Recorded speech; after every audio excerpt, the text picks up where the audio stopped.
wabarakatuh. Halo pemirsa Banjar TV dimanapun Anda berada.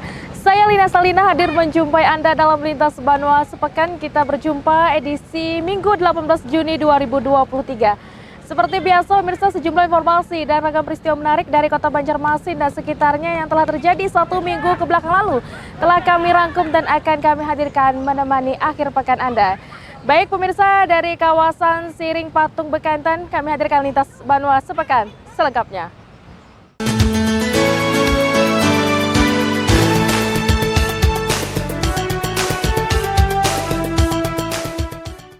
Kita mulai informasi yang pertama di Lintas Banua Sepekan minggu ini. Pemirsa, kepolisian daerah Kalimantan Selatan berhasil menggagalkan peredaran narkotika jenis sabu-sabu seberat 35 kg. Barang bukti ini diamankan dari tangan 2 orang tersangka yang merupakan jaringan internasional. Sementara itu, Gubernur Sabiri Nur mengapresiasi langkah kepolisian daerah Kalsel melalui Direktorat Reserse Narkoba dalam keberhasilannya menggagalkan peredaran narkoba di Banua. Berikut informasinya untuk Anda. Ditres Narkoba Polda Kalimantan Selatan berhasil mengungkap peredaran 35 kg narkotika jenis sabu-sabu di kawasan Jalan Pramuka, Sungai Lulut, Kota Banjarmasin. Hasil pengungkapan itu digelar di hadapan awak media Rabu 13 Juni 2023. Pengungkapan dengan skala besar ini diamankan dari tangan 2 orang tersangka yang merupakan jaringan internasional kawasan segitiga emas atau The Golden Triangle, Thailand, Myanmar, serta Laos, dan bisa masuk melalui Malaysia, yakni inisial MZ dan MRS, yang kedua warga Banjarmasin dan bertugas untuk menyimpan barang serta sebagai kurir. Menurut Kapolda Kalimantan Selatan, Irjen Polisi Andi Rian, masuknya narkotika skala besar ini melalui rute baru yang melintasi beberapa provinsi di Indonesia, yakni jalur Sumatera, lalu masuk ke Surabaya, Jawa Timur, lalu masuk ke Pulau Kalimantan. Sedangkan untuk membungkus paketan besar yang biasanya memakai bungkusan kemasan teh Cina, sekarang memakai kemasan biji kopi. Pelaku impor ilegal, ya, legal importernya, karena sebagaimana sebutkan tadi dilibatkan. Dan ini modusnya baru atau bagaimana, Jenderal? Rutenya yang baru. Jadi rute yang selama ini kita tahu beberapa waktu yang lalu sebelumnya, itu rutenya masuk dari perbatasan Kalimantan Malaysia. Nah, dari hasil pengungkapan kasus ini kita ketahui bahwa saat ini pelaku menggunakan rute justru dari Sumatera, kemudian masuk ke Jawa, masuk ke Kalsel melalui Surabaya, Jawa Timur. Jadi rutenya yang dirubah. Di Banjarmasin kita sedang tim juga masih melakukan pengungkapan yang lebih jauh. Kita lakukan penyelidikan selama kurang lebih 3 bulan. Kemudian bahan tersebut kita olah dan menjadikan suatu rangkaian kegiatan untuk melakukan penangkatan terhadap tersangka ini. Ada 2 TKP yang kami lakukan penyelidikan. Ya. Yang pertama itu ada di wilayah Jalan Pramuka. Kita pertama menemukan barang bukti dari saudara berinisial R, ya, kurang lebih 3,2 kg. Kemudian dari situ kita kembangkan kembali, ya, ke TKP kedua di wilayah Sungai Lulut. Di situ kita temukan kurang lebih 32 kg jenis sabu. Ini dari tangan atas nama TSK Z, ya. Di mana Z ini merupakan orang yang disuruh oleh saudara A yang ada di Bojonegoro. Yang tadi apa yang disebut oleh Pak Kapolda bahwa kita masih melakukan pengembangan. Kegiatan ini belum selesai, ya. Jadi kita dalam rangka pengembangan yang atasnya siapa yang menyuruh saudara Zenuri sama si R ini. Atas temuan ini, Polda Kalimantan Selatan masih melakukan pengembangan dan bekerja sama dengan Bareskrim Mabes Polri untuk mengejar sang pemilik barang. Sidi melaporkan.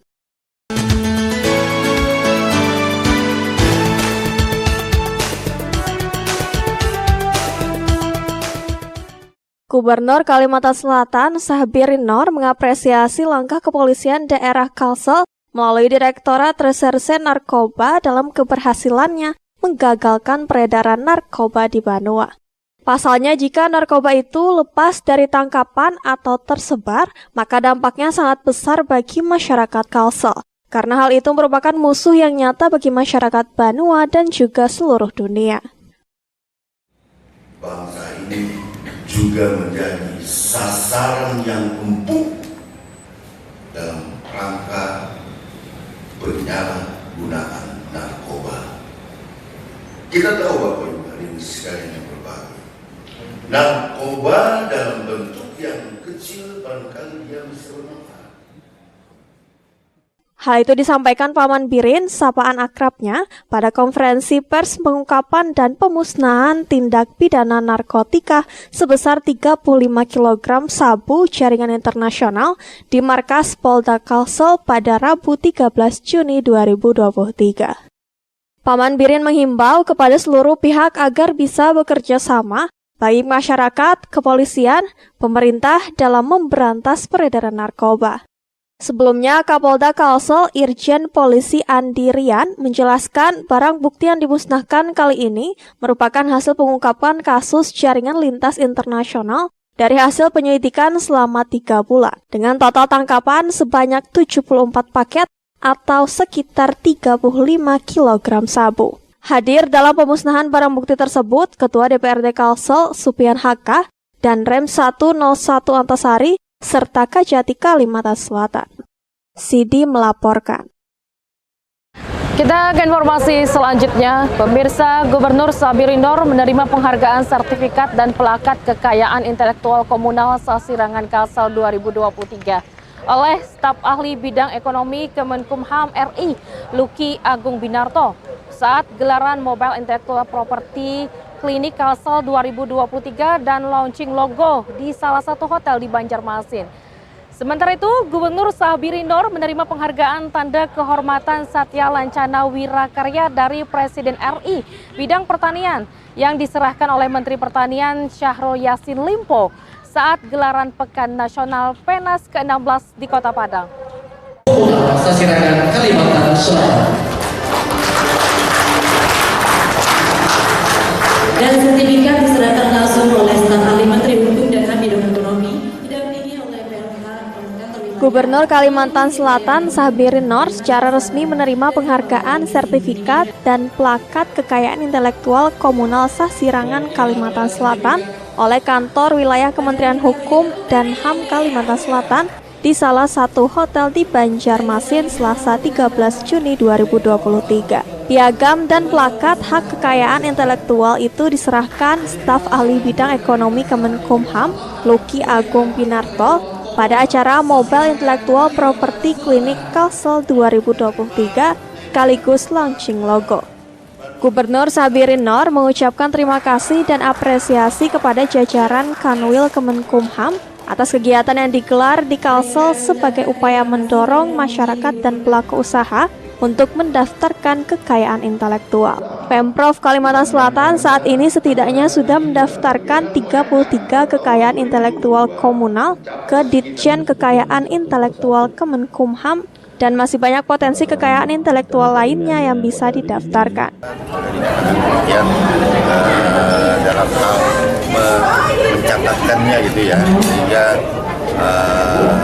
kita butuh hari ini juga percepatan mencatat karya-karya, kreativitas dan inovasi dari masyarakat kita yang punya keterampilan dalam menciptakan sebuah karya yang bisa menjadi sebuah kebanggaan dan dia pasti akan bermanfaat. Satu contoh aja misalnya bakul ya. Bakul itu dari bahan urut, dibikin tas, bisa harganya sampai 2 juta, 3 juta, bayangin. Beda kan kalau dengan bakul ini sekitar 90-10 rupiah, tapi kalau sudah menjadi tas itu bisa harganya sampai 2 juta. Sementara itu, staf ahli Menteri Kementerian Hukum dan HAM bidang ekonomi, Luki Agung Binarto, Mobile Intellectual Property Klinik merupakan salah satu program unggulan Direktorat Jenderal Kekayaan Intelektual yang akan digelar pada 13 hingga 15 Juni 2023 mendatang di Banjarmasin. Sehingga hal ini ke depannya ekosistem ekonomi yang diperkuat oleh UMKM ini bisa benar-benar lindungi hak-haknya dan tidak diklaim oleh pihak lain.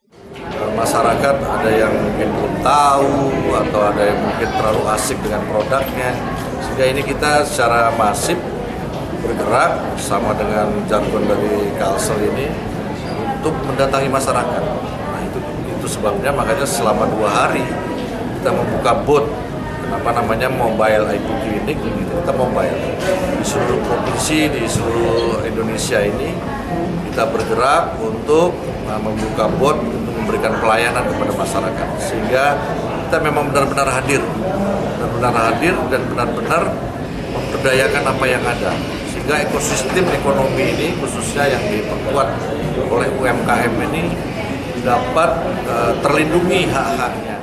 Pada kesempatan itu, Gubernur juga membuka Mobile Intellectual Property Clinic Kalimantan Selatan 2023 sekaligus melaunching logo pelayanan.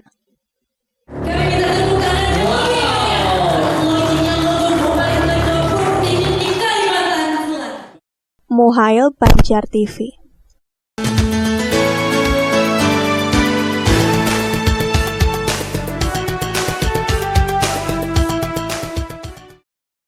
Gubernur Kalimantan Selatan Sahbiri Nur menerima penghargaan Tanda Kehormatan Satya Lencana Wirakarya dari Presiden RI. Penghargaan bidang pertanian itu disematkan Menteri Pertanian Syahrul Yassin Limpo mewakili Presiden Joko Widodo dalam acara Pekan Nasional ke-16 Petani Nelayan Indonesia di Lapangan Udara Sultan Syahrir, Kota Padang pada Sabtu 10 Juni lalu.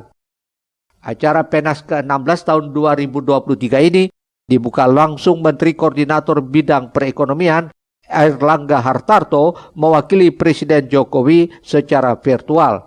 Airlangga Hartarto menyampaikan apresiasi kepada 28.000 petani nelayan, petani hutan dari 37 provinsi se-Indonesia yang hadir dalam Penas ke-16 tahun 2023. Sementara itu, Gubernur Kalsel Sahbiri Nur menyampaikan rasa terima kasih kepada Presiden Jokowi atas penghargaan Tanda Kehormatan Satya Lencana Wirakarya. Ini menjadi semangat untuk terus berkarya memajukan bidang pertanian dan peternakan di Banua.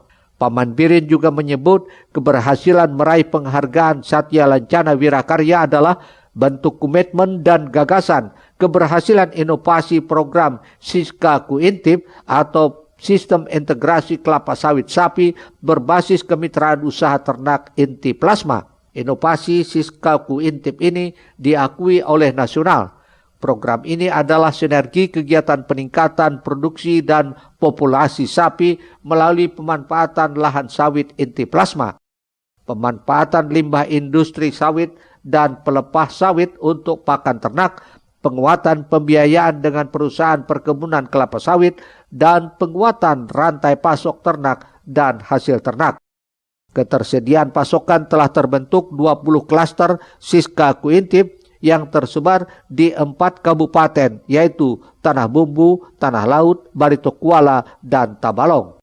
Saat ini di Kalsel, total populasi berjumlah 2.538 ekor sapi yang telah menghasilkan 59 ton daging sapi dan populasi akan terus bertambah seiring perkembangan program dengan target populasi 21.000 ekor sapi dan produksi daging 1.033 ton dan pada akhir tahun 2024. Dengan adanya program Siska Kuintip, harga biaya produksi sapi menjadi lebih terjangkau, memenuhi indikator keterjangkauan harga jauh lebih efisien 57,37% dibanding daging konvensional sehingga mampu menyediakan daging sapi di bawah harga pasar.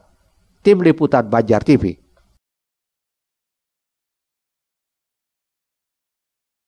Ya pemirsa, ragam gaya bisnis daring telah berkembang bervariasi di zaman digital saat ini seperti endorsement, dropship, termasuk afiliator. Lantas bagaimana hukumnya dalam Islam? Untuk itulah Majelis Ulama Indonesia Banjarmasin mengadakan sosialisasi bersama para pelaku UMKM.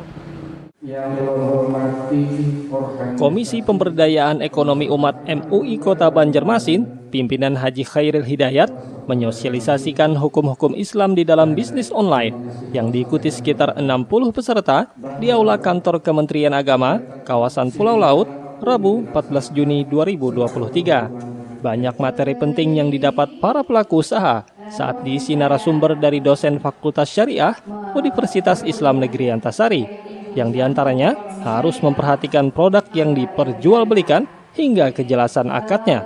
Akad yang misalnya tidak menyebutkan secara pasti berapa komisi yang diperoleh, misalnya dalam akad ijarah. Nah, salah satu di fatwa MUI tentang akad ijarah menyebutkan bahwa ujrah atau upah itu harus disebutkan dengan jelas dan pasti kuantitas, kualitasnya, presentasinya. Nah, itu yang perlu diperhatikan oleh para pelaku usaha. Misalnya mereka sebagai afiliator dari sebuah toko online. Nah, di akad awal itu mereka harus tahu dulu berapa komisi yang akan mereka peroleh. Contohnya seperti itu. Acara ini disambut syukur para peserta yang salah satunya dari Perkumpulan Perempuan Wirausaha Indonesia. Mereka pun mendapat pencerahan atas kejelasan hukum-hukum Islam di setiap model bisnis daring yang berjalan saat ini, sehingga bisa diikuti secara berkah tanpa masalah. Alhamdulillah, acara dari sosialisasi bisnis online sistem sesuai syariat Islam di Kota Banjarmasin sangat bagus sekali. Di mana kita sekarang jarang sudah untuk konvensional karena sekarang zaman digital. Jadi ini sangat bagus untuk UMKM, terutama untuk perwira di Kota Banjarmasin maupun di Kalimantan Selatan. Bagaimana sih bisnis online yang benar menurut syariat agama Islam itu sendiri. Sementara itu, Ketua MUI Banjarmasin menjelaskan, perubahan zaman ini turut menjadi perhatian pihaknya agar masyarakat bisa mengikutinya sesuai syariat Islam. Maka itu acara di hari yang mulia ini insya Allah dapat memberikan masukan kepada pemerintah Kota Banjarmasin untuk mengatur atau memberikan masukan, memberikan peraturan daerah yang nanti berhubungan dengan bisnis online yang ada di Kota Banjarmasin. Sebelumnya, kegiatan ini resmi dibuka perwakilan Wali Kota Banjarmasin yang turut mendukung kekondusifan perkembangan ekonomi masyarakat. Pemerintah Kota Banjarmasin siap memberikan dukungan yang diperlukan. Kami akan terus berkomitmen untuk menciptakan lingkungan yang kondusif bagi pertumbuhan usaha yang sesuai dengan nilai-nilai agama dan kearifan lokal. Oleh karena itu, sistem bisnis online yang sesuai dengan syariat Islam harus diimplementasikan dan diikuti oleh para pelaku bisnis di wilayah Kota Banjarmasin. Ahmad Makfur, Banjar TV. Pemirsa, Lintas Bandung sepekan akan segera kembali dengan beragam informasi lain, diantaranya ribuan warga antar calon jemaah haji. Tetaplah bersama kami di Lintas Bandung sepekan.